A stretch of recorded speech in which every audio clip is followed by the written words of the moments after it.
Paul Ogorzow was born in 1912 in Mulheim, Germany. He grew up in a working-class family and later moved to Berlin, where he found steady work with the National Railway.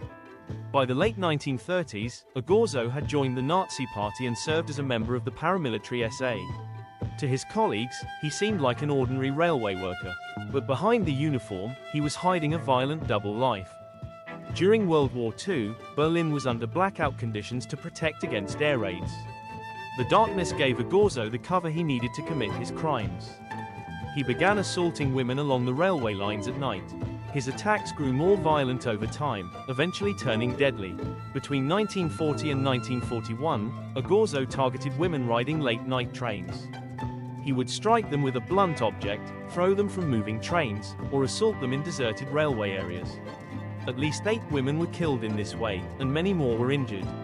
The public was terrified, but the wartime government kept details quiet to avoid panic. Police initially struggled to identify the killer.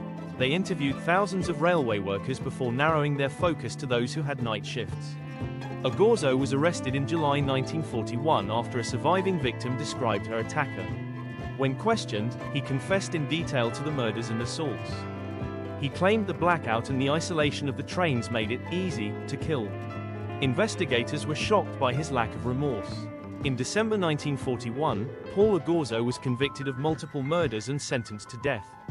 On July 26, 1941, he was executed by guillotine in Berlin. Today, he is remembered as the S-Bahn murderer, a man who used the cover of war to prey on the vulnerable, turning Berlin's railway into a hunting ground during one of history's darkest times.